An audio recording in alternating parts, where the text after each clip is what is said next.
love and passion for therapy, I saw that physical therapists were able to have a longer connection with patients in, rehabbing them from a place of very, very, very low function to a place of prior level of function in which they can walk again or talk again in the case of speech therapy and things like that. So that's where my passion started for therapy in high school. Wow. And you really built it into this really amazing career where your talents is used to empower so many people. I want to talk a little bit about your personal life because you of course are a mother of two children. Is that right? One child. I'm going to give you some more. Okay. Am I predicting something here? Okay. So you are a mother, you're a wife, and you're a business owner.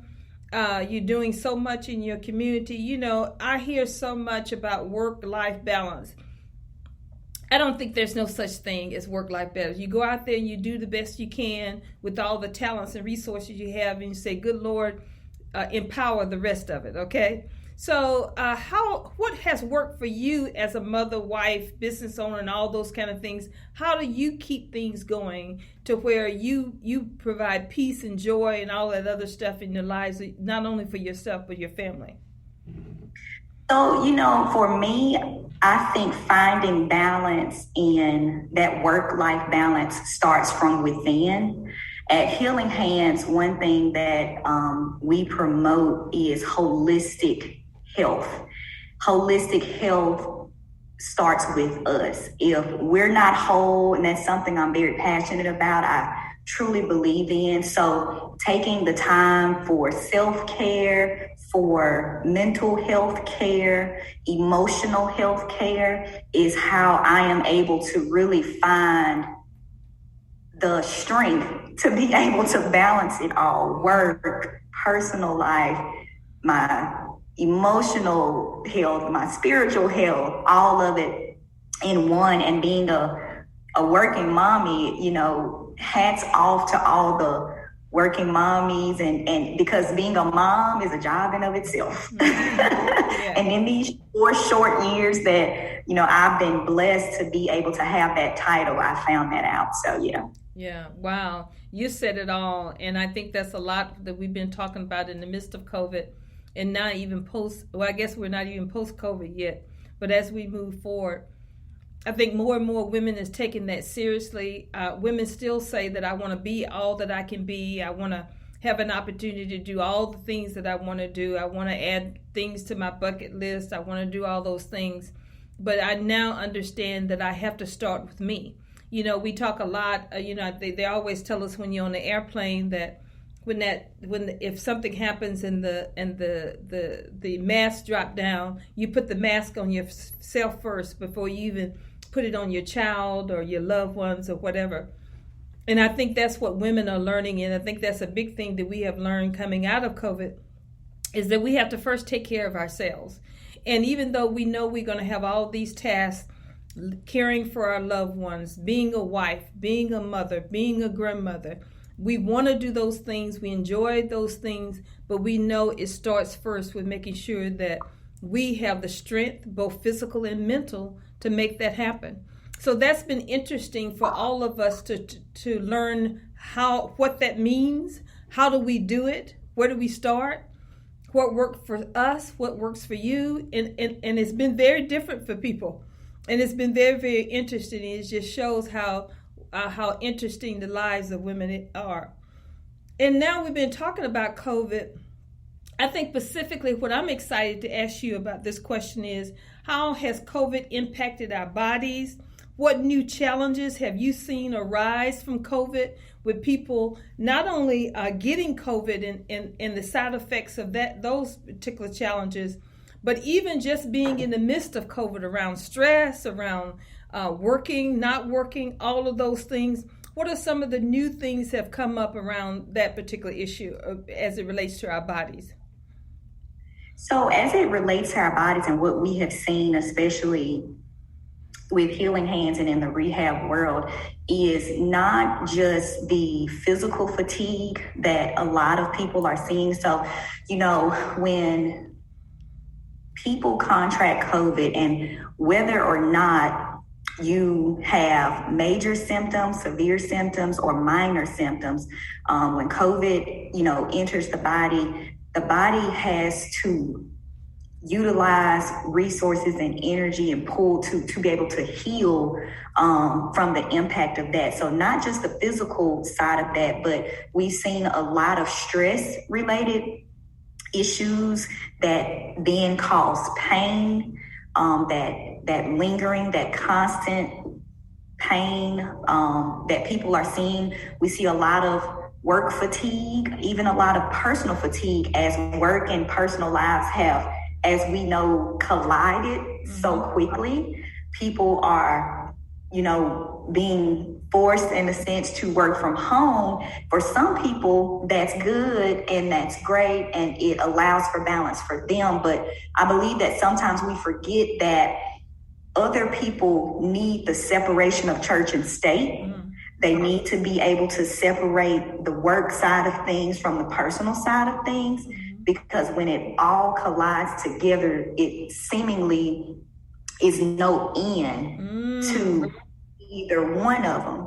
Okay, so then the stress levels start to go up, and then that's when we start seeing more people in our clinics with stress-related pain, chronic pain, exacerbated issues, especially postural type pain, if you will, in that sense. So that's what we have seen as far as COVID and its effect. Even the amount of time that we're spending on Zoom. I mean, how we're sitting and how we're drooping, all of those kind of things, sitting long periods of time. I have a friend that we communicate with on the weekends, and one of the things she tells me about her long week, and every time I call her, sometimes in the middle of the day, I might text her and say, how you doing or whatever, and it seems like she's always on a Zoom or always on a Zoom call. And I think a lot of us have zoomed out. I can imagine the stress that gets in our shoulders, even the idea that many of us who used to moving around, now we're sitting in one place long periods of time. So what are some of the things that we can do to deal with all these issues that have come out of COVID? Of course, you talked about the heavy stress, the physical things on our bodies. Many of us have not been able to go out and practice sports and do things that we normally would do. So what are some of the things that you all are telling as physical therapists, that you're telling some of your clients that these are some of the things that we can be doing on a daily basis in a very small way or a step-by-step way? So, Willie, you said a key word there. You said posture. We're sitting down at our desk. We are sedentary for a long part of the day. So some of the things that we are telling our clients and patients and families and friends is, little things like getting up every hour, even if it's just to walk around your office, even if it's just to walk down the hallway and back. So moving our bodies definitely helps. And like you said, with everything that's going on, as busy as our lives we don't always find the time to work out. So holistically, we promote a lot of nutritious health as well, because what we are putting into our bodies also, of course, affects our health and our overall well-being. So, drinking a lot of water, picking up the water instead of the Coke or the juice and things like that, eating more fruits and vegetables. And when you start making those small changes, you then start to see your body change as well and stop craving things that, cause us to be unhealthy. So instead of fighting against ourselves, we are boosting our immune systems by, increasing fruits and vegetables, especially things that have the vitamin C and the vitamin D and things like that. You add on that getting up from your desk, watching your posture, when you sit in your chair, not leaning back, not slumping down, but having a good back posture and things like that. So that's kind of what we're telling our patients and friends and family. It's interesting you talked about posture because I have cameras not only outside of my building, but I have cameras throughout our building. And I was in that camera, I'm able to see certain things on my phone. So I was at home one night and got some dings, and I flipped over to look and check, and of course I looked back at a couple video clips, and I found where I saw myself coming down the hall. And I tell you, Brittany, I was bent over walking. Okay, I was like, "Oh my God!" I did not realize that I was literally walking with the bent over shoulder, and I don't know where that comes from. I don't know if I don't know if it's a Zoom is sitting. I don't know if it's just that.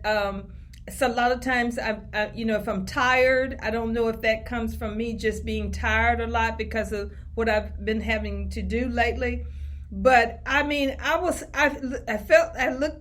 nothing against old women, and look, we got to do what we got to do. And I'm a woman of a certain age too, but I was literally practically bent over. I mean, it shocked me to see that on video, and I said, I got to do better. I'm wondering, have I been walking in meetings looking like that, So I think I know specifically on a lot of my joints and things like that, I've gotten a lot of inflammation. My knees and stuff are doing things and speaking to me in ways that they haven't spoke to me before.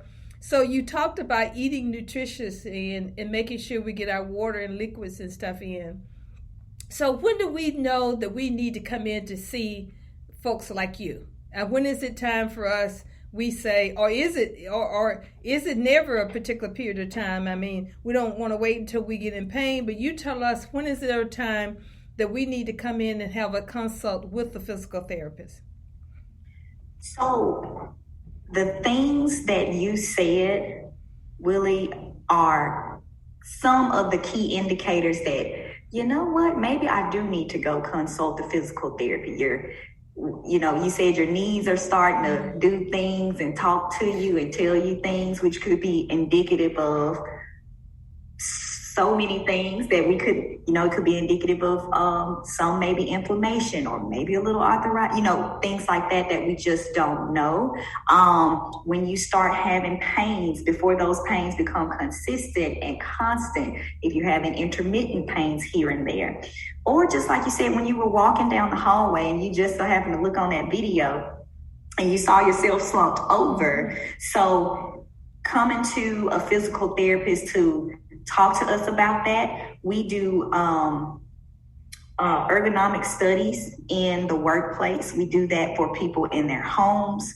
We do that for people in their vehicles and in their car that, drive for long periods of time, especially our, professions like the transportation industry and our truck drivers and things like that. We see that over time, that where you do have this postural deficits that then cause pain, but those are indicators to you, but you could even come before that to get a consult. And if we see something, of course, that requires the attention of our colleagues, our medical doctors, our nurse practitioners, in that realm, we would then be able to refer you to them for more, detailed study, or to get an X-ray or MRI to see what else might be going on.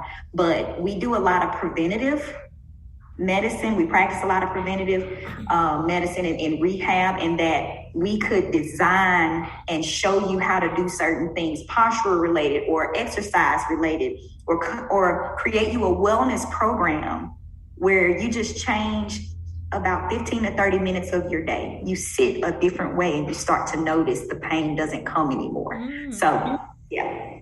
I've gone to my doctor when I do my regular checkup, and I've said to him sometimes, hey, I got this issue with my knee, it's doing this or whatever, and he'll look at it and he'll refer me to a physical therapy therapist, and I've had some things done, in the past over the years. So do they need a referral from their doctor for their insurance to pay for your services, or can they come directly there with insurance and also be able to get those services and allow their insurance to cover it? That is a great question that you asked. And one thing that we are working diligently on, especially, I sit on the board of the Mississippi chapter of the American Physical Therapy Association. Mississippi is one of 3 final states that still does not have what used to be termed direct access, but what we're now calling patient access. So you as a patient, as a client, you can come to a physical therapist for a consult, an evaluation, and assessment, and we can assess you and to see if you're having pain. But in the state of Mississippi, we then would have to refer you to a doctor to get that script or order, PT script or PT order, to come back to get the treatment in the outpatient setting. And, in different settings, it's different. Like, in the hospital, doctors are right there. They're writing the order at the beginning. They're ordering the physical therapy in skilled nursing facilities. The same patients are, especially what we call inpatient rehab, swing bed. They're coming there after a total knee surgery or stroke, specifically for physical, occupational, and speech therapy. But as, constituents and consumers of therapy, consumers of the service of physical therapy, that's one thing that we are about to start knocking on doors and actually educating our patients about that, because it would be beneficial if you were having a postural related pain issue or, something that we know that is just a musculoskeletal issue where you could come and nothing else is going on, to where you could see a therapist, get treated by a therapist. And if we need to do that, make that referral out, we can. But it wouldn't pause the plan of care and your continuance of care just to have to go to get that order. So that hopefully explained it and answered it. That's good information, because I also want to say to everybody that's listening, specifically the women that are listening, most times your insurance is going to cover these costs. And so I want to say right now, make sure that we remind women that when they're going in for their checkups and they're having some issues, bring it up to their doctor while they're there. I see my doctor twice a year, sometimes 3 times a year if I got something going on. And I go through a checklist of stuff so I can get everything I need done while he's there. And if you have a doctor who is really dedicated to be a partner in your health, they're going to be very responsive to those types of things and be able to give you the prescription that you need to get some help. And shout out to Dr. Peoples. I love you out there. So, but I want to just remind women to make sure that when you're seeing your doctors, that you ask if you're having some physical issues, or you make sure that you share that with your doctor so that they can go ahead and give you that referral. And then you can go see individuals like Dr. Flags in her facility and at Healing Hands, for care. So it's so important. And look, those services are there in your insurance. Maximize the opportunity with it. It's not like, they just disappear. I mean, you need to utilize those services every year within your care. And like I said, most times your insurance carrier will cover that cost around your service. So make sure that you do that. I think it's so very, very, very important. Now, I want to talk about the most precious people that are so dear to us, and that's the elderly and our seniors. One of the ways that I got introduced to you and your work is because my husband at the time, many years ago, needed in-home physical therapy. And your clinic provided that care in our home. And many of us have loved ones that we are caring for, and they have issues around arthritis. They have fallen. They have issues that sometimes even the medication is causing them to have stiff joints and other issues. And sometimes they have to have that medication, but they cause other side effects to their bodies. And I think that's probably, I would think that that's probably the most challenging part of your practice, is how do we care for many of our seniors and our elderly, especially with a lot of them may have brittle bones and they have other issues around Alzheimer's and all of the other kind of care. What would be one or two things that you want to know, you want caregivers to know about caring for the elderly and their physical health? So one thing in that light, and first, my business partner, Dr. Jasmine Smith, that's how we all connected and everything. And of course, you've been knowing her for a very, very, very long time. Mm-hmm. And one thing as it pertains to that demographic of people, but then speaking to what can their caregivers do and what can their loved ones do. One thing we always like to say is bodies in motion, stay in motion. Bodies at rest, lay at rest. So one thing that we like to do is make therapy, make movement, make exercise fun for them. And when we say fun for them, meaning that do things with them that incorporate things that they love to do. So if they used to be out in the yard and they planted greens and tomatoes and all that kind of stuff, create them an in-home little raised bed garden. If they are having the mental type of health issues, such as like you named, the dementia or things like that, find ways of doing things with them where they could engage, but that holds their attention. As we know, it's very difficult to kind of know, especially as a caregiver and a loved one, they don't always want to do what we tell them to do, even though we know what's best for them. So in those lights, doing little puzzles or creating a little maze around the house of them finding things that award them in a sense, or it gives them something that they like. So you just got them to get up out their chair. You got them to do walking and increase their heart rate a little bit. Mm-hmm. You got them to work their brain and find things or put things together. So make it fun. That's what we like to say, to combat some of those side effects of medications and things like that. And also consulting a therapist, or, to come in home and just give you a home consult about some things that you can do with them to get them moving or get them active so that they can stay moving. Right. Mm-hmm. And I want to say to people too, I care for my husband. He had ongoing physical issues for many years before he passed away. And I think a lot of our, in the midst of COVID and what happened in COVID, so many people who had loved ones in the nursing home that passed away. And a lot of times it wasn't due to COVID, it was because of loved ones could not get inside the nursing homes to continue to care for their loved ones. A lot of those loved ones went away because they were just brokenhearted,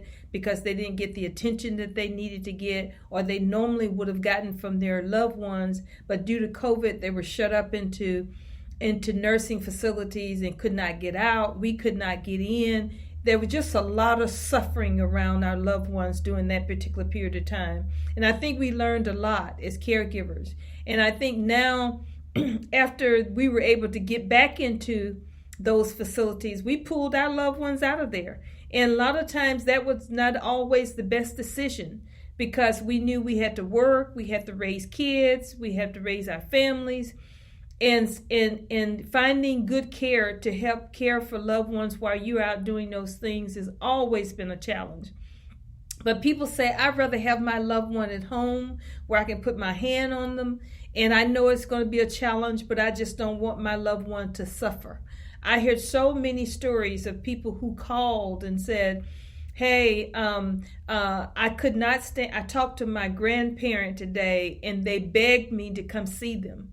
And they just wanted me to be there. And I tried to talk and soothe their concerns, but talking to them on the phone, and then you had the shortages in the nursing homes. There just was a lot of heartbreak and challenges around the whole thing.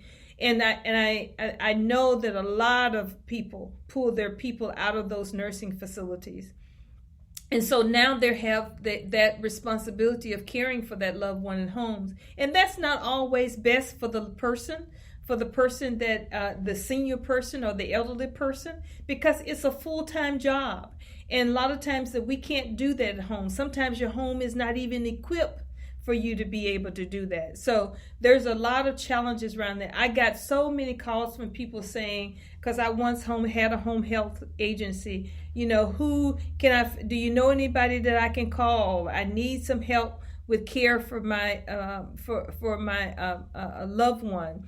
What can I do? And we had to stop and make sure that we helped that person, because I knew personally what that meant and what that felt like. But now we have a lot of our loved ones at home. I want to talk just briefly about some opportunities there. I want to say to those who are listening in this conversation, I want you to make sure that if you're considering this or you have already done so, is to make sure that you sit down and talk to people like Dr. Flags and others in this industry about resources that are there and available to support you. Physical therapy is one of those. A lot of times that we say we think we can care for our loved ones, well, we have to lift those loved ones sometimes. We have to help them get to the bathroom. Sometimes that floor gets slippery and you lose control of that particular person. The strain on your back and your body for those particular things. Sometimes you have to turn over the loved ones. Sometimes that you have to help them with their hygiene and care. So it's a lot of challenges out there that we have to think about. And if you decide that that's what you want to do, I want everybody to make sure that they seek out all the options and resources to support you. There's physical therapy available. Medicaid covers that. Most insurances cover those kind of things. You need to make sure that you have all those things in place to be able to help not only the person that you're caring for, but to help you.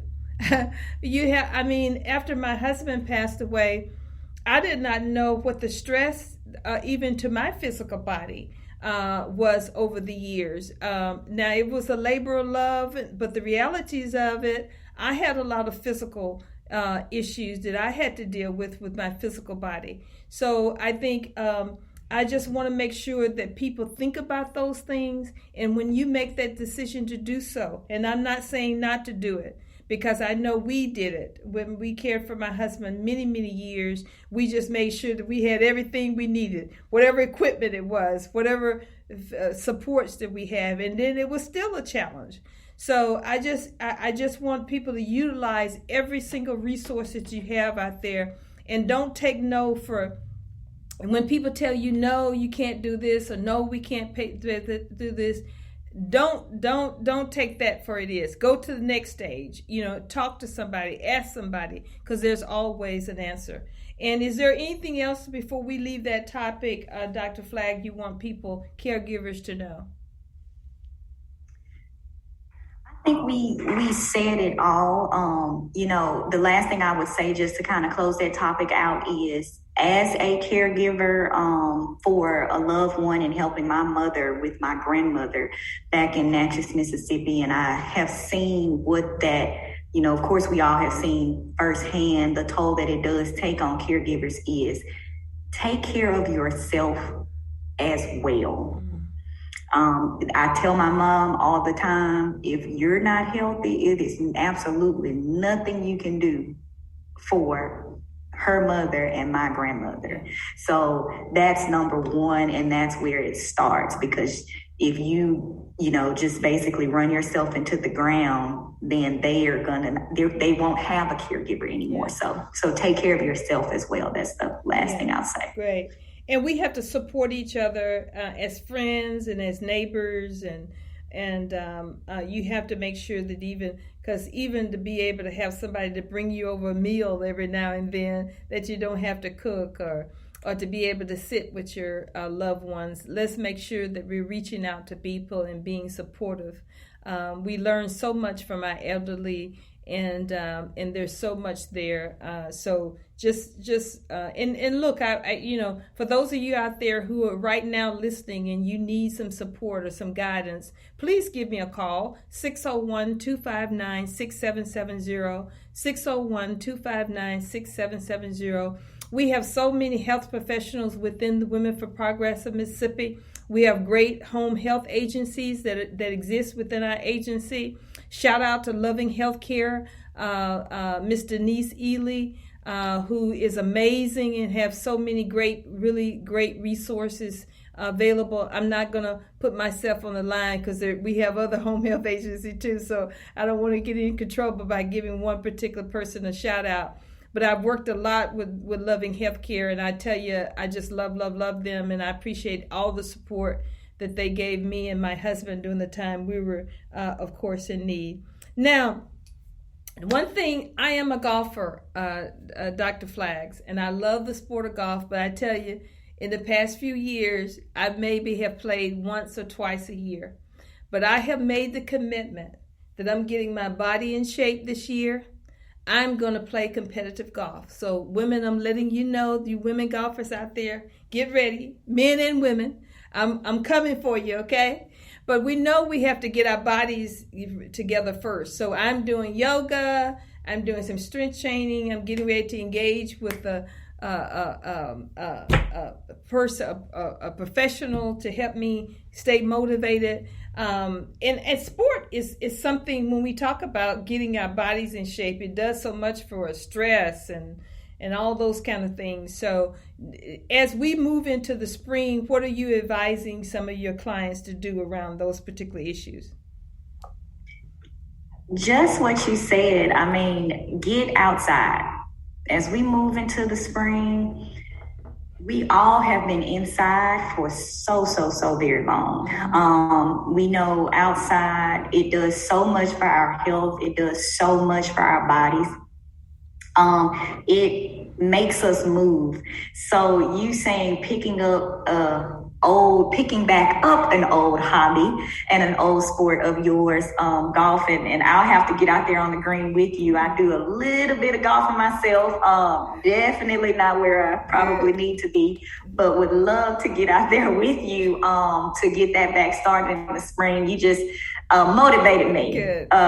That might be my activity for the spring as well. So, but yeah, doing things that you love, getting outside, moving around, even if it's just getting together with some friends, some, family and taking a walk, or going to a part of Mississippi that you have never seen before.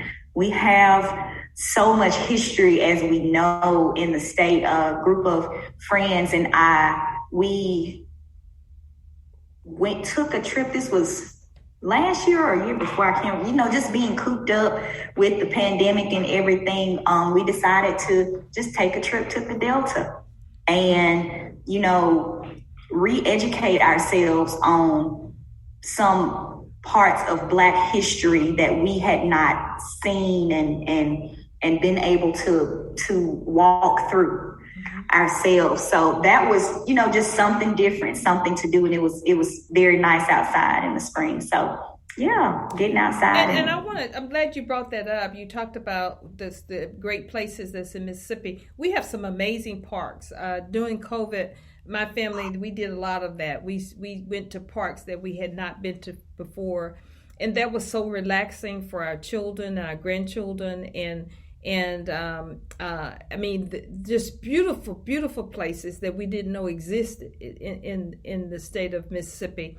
there's many others that we didn't get an opportunity to see, but that is the most inexpensive thing that you can do and most rewarding experience is checking out all the parks that are available throughout the state of Mississippi. There's so many beautiful waterfalls and lakes that you can go fishing, and there's cabins that you can do camping in, and for just a little bit of cost of getting there, And so I suggest to all people to get that done. There were many times I took the grandkids to some of the parks, and we fished all day, didn't catch anything. But I tell you, as a grandparent, to watch your kids see the excitement of even getting a nibble on the fish hook is so rewarding and so relaxing. It brings you so much joy. So I want to recommend that for people this year, for the springtime and the summer. And when you're outside, I don't think we have to worry about COVID being inside. You're outside in the fresh air and maybe can pull off your mask and feel free. But I want to wrap up our conversation today, Dr. Flags, to talk not necessarily about COVID, but about some concerns around COVID. I think one thing that we have learned, when we thought we had COVID head up under our feet, and then we had Omicron, and we thought we got past Omicron, and then there was something else. And I think whether it's COVID or whether it's some other pandemic, we're all going to this is something that we're going to have to learn to work within. And we're going to have to learn how to do it safely, and what's going to help us stay as safe as possible. And you and your partner have partnered with a company that is providing some type of alternative for us and some tools for us that is going to help us work through COVID or whatever the next possible pandemic might be around healthcare and keeping our environment safe. So talk to us about that particular product and how it helps us deal with the ugliness of COVID. Sure. So that product and company is called UVC CDE technology. Jasmine and I had been researching and looking for things on how can we make our clinics safe? How can we keep the children that come to see us? We see pediatric patients and adult patients at the clinic. We contract with 2 pediatric extended care facilities and developmental care. So we work with a lot of medically fragile children. And UVC lighting, it has been used in hospitals for over 100 years. Even before hospitals, it was used in our water systems. Before you have surgery, the tools and all of those things that have to be cleaned to be able and sterilized to cut, to work on us are done so by UVC lighting. So when the pandemic hit, the products and technology were developed. The technology was developed into products that became more affordable and more readily available for businesses and now even residential, spaces to be able to afford to buy to keep us safe, because we're living in a pandemic. We're living amongst viruses. And like you say, the virus is forever changing. It's forever mutating. This is something, we used to think, maybe it'll go away. I don't believe it's going anywhere. So with that being said, how can we mitigate? How can we fight, not just the COVID virus, but all these other viruses and microorganisms and pathogens that, can enter our bodies and kill us, because that's what we have seen. So I get excited talking about it. Just a little background with UV light so that people that have not heard about it kind of have a basic understanding. You have UVA, B, and C on the spectrum of UV light. UVA is the sunlight. UVA is the light that can cause cancer, if you will. You lay out in the sun and the tanning beds and all those type of things. UVB and C is the part that we are protected from by the ozone layer. So with UVC lighting, it's the germicidal in the spectrum. It falls about 254 nanometers. That's how much is put into the bulbs and the products that we provide to be able to kill the viruses, the bacteria, the microorganisms. The other cool thing about the products that we use, because of the technology in certain products, even though that light can harm us in a short period of time, you'd have to be around it for days or months or hours and hours and hours.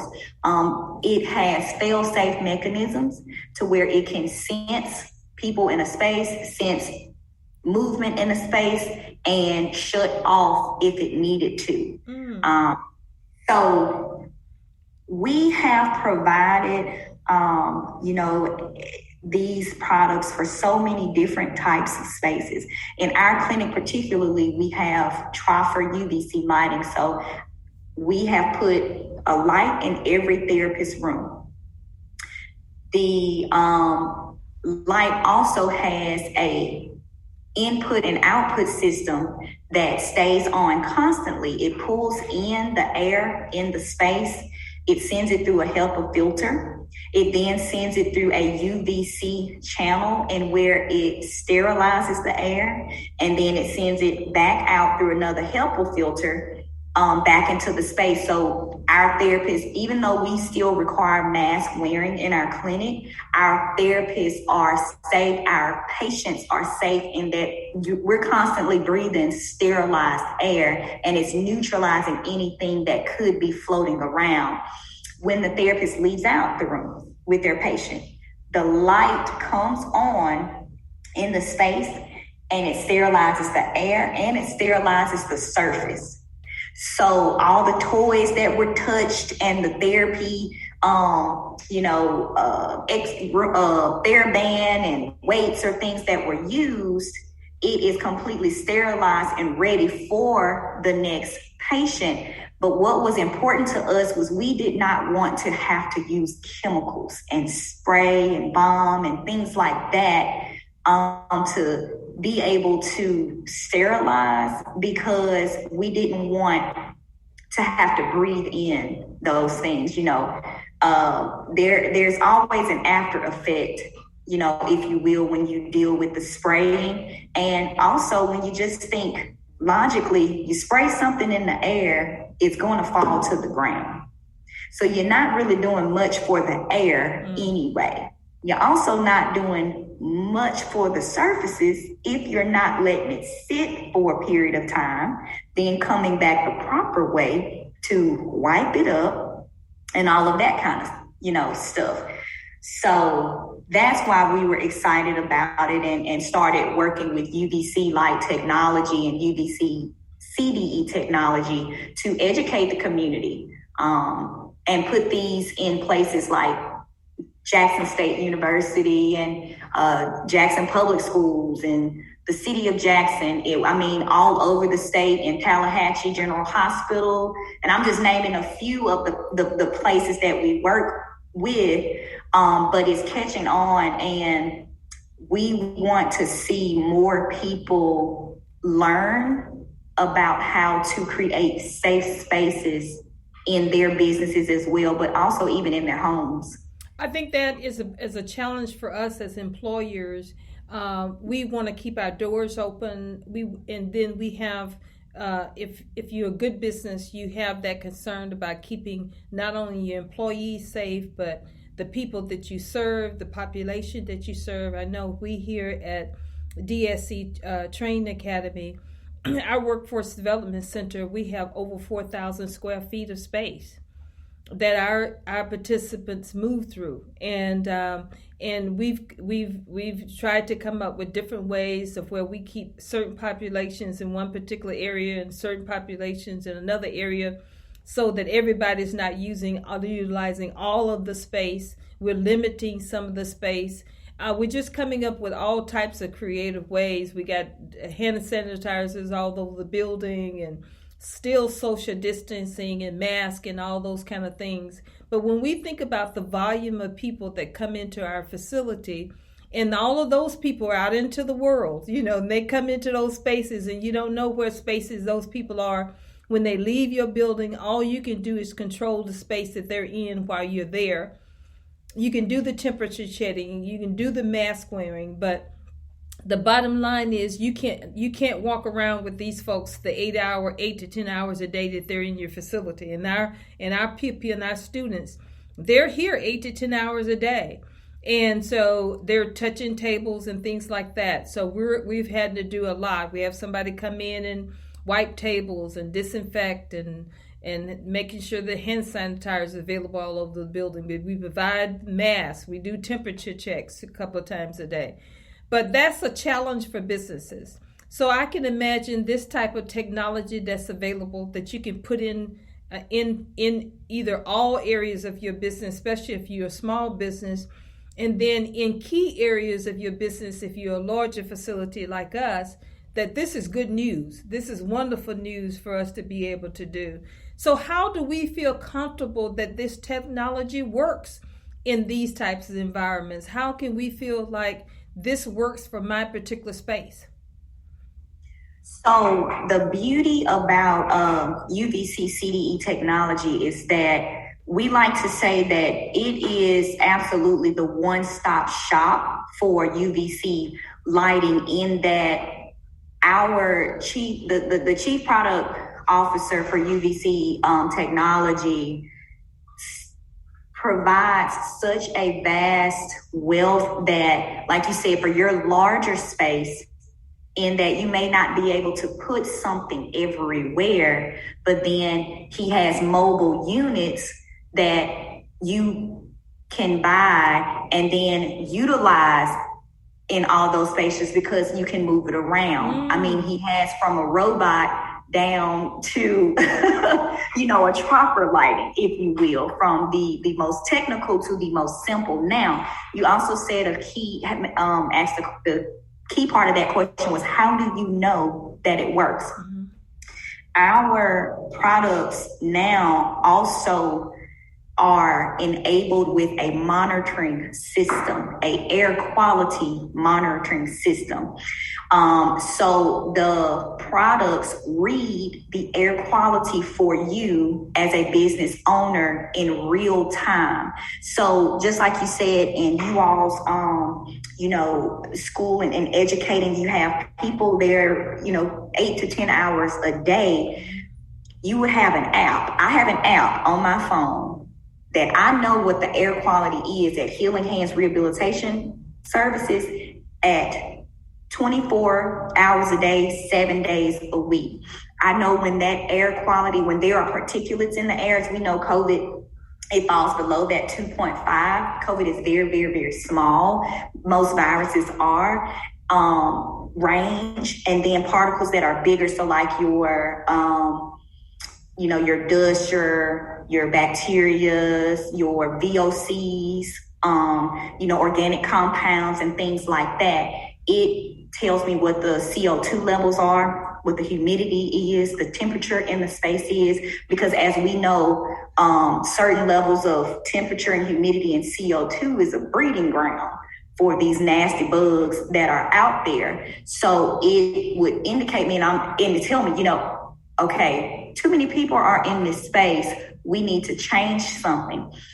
Just recently, the Aura, when we had the event at M3A Architecture, the Aura product, that product is autonomous in that when it reads that the space is getting, the air quality is decreasing and getting to a place that is unhealthy in that space, that product then increases the speed of the system and fan system inside to pull in air faster, to funnel it through the UVC inside to push out sterilized air faster.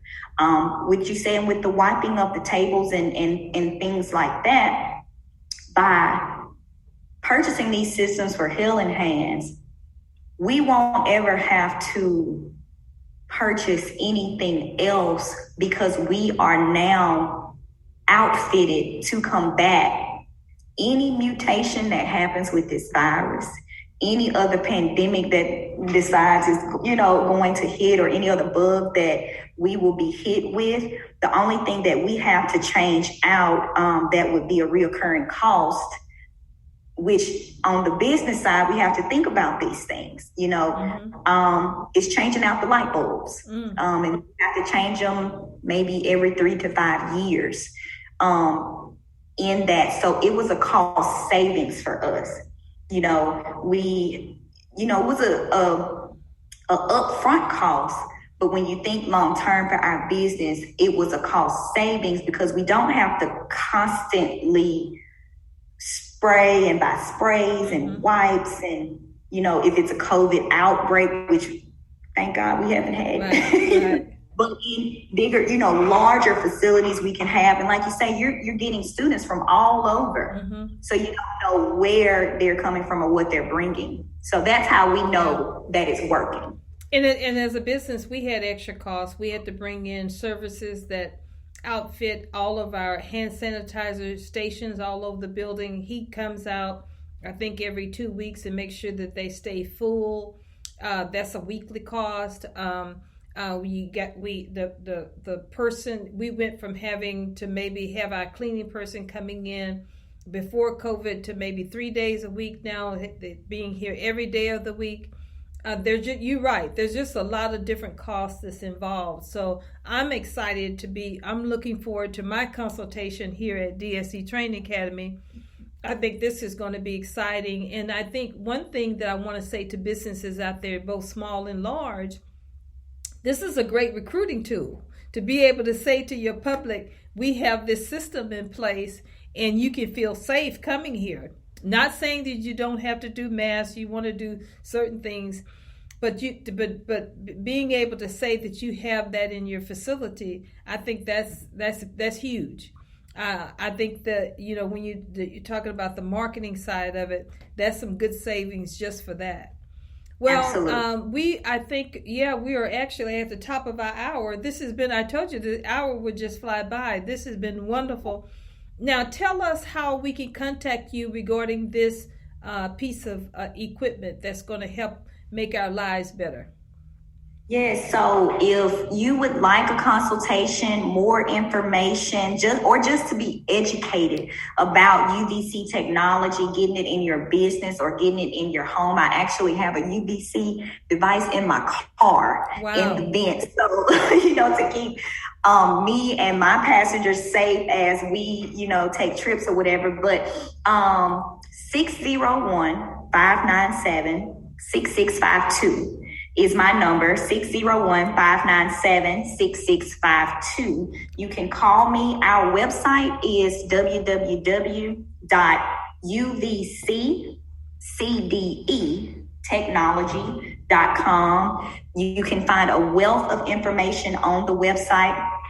Our number, company number is on the website as well, and email address, or you could find me at brittany.flags@uvccdetechnology.com. Okay, give me that telephone number one more time. I'm going to put it in the comments. 601-597 6652. 6652, because our guests that are with us today reached out and said text us that number. So Absolutely. I put that number in the comments, and after our programming today, we'll also share that information for people who might want to follow up and want to listen to this conversation later.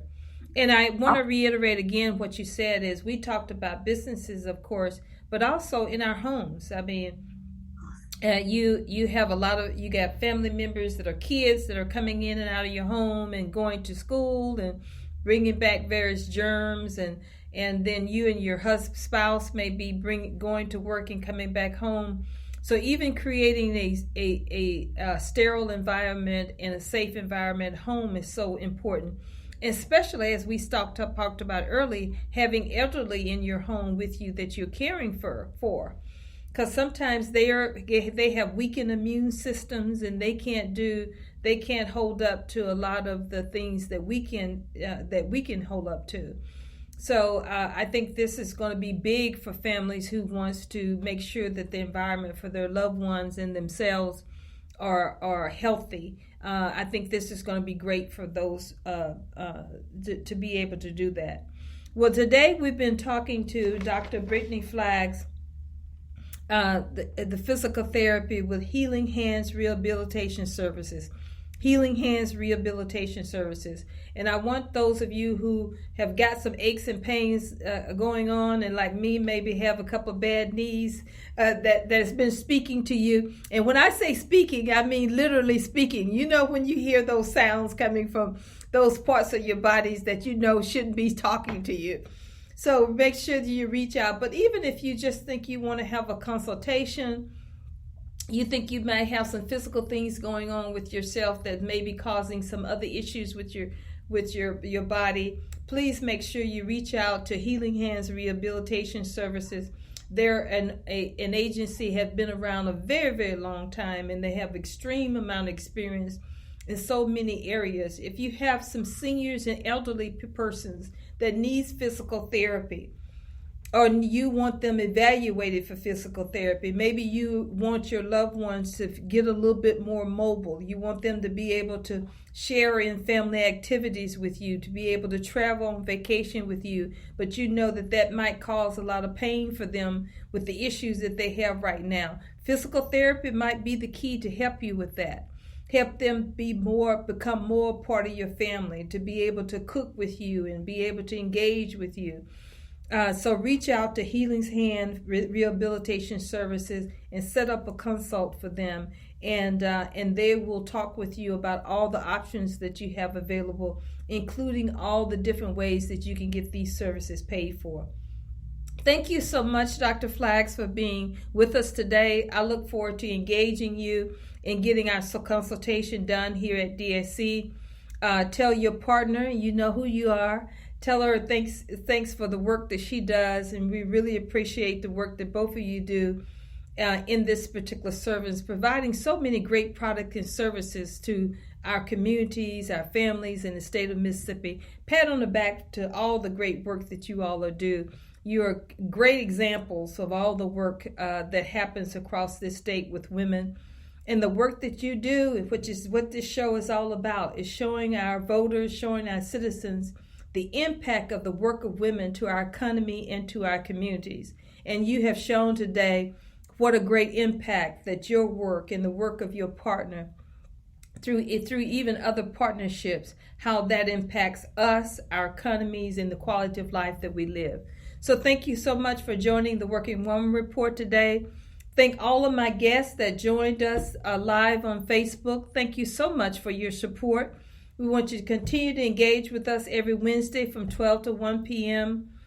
And we look forward to you being a part of this conversation on a weekly basis. Again, continue to share that information. Go and like the Women for Progress page, Women for Progress MS, Women for Progress MS. Like our page, like our YouTube channel, all of our social networks, Twitter, etc. We want you to continue to support us in any way that you can. Thank you so much for joining us today, and have a wonderful, wonderful week. Bye-bye.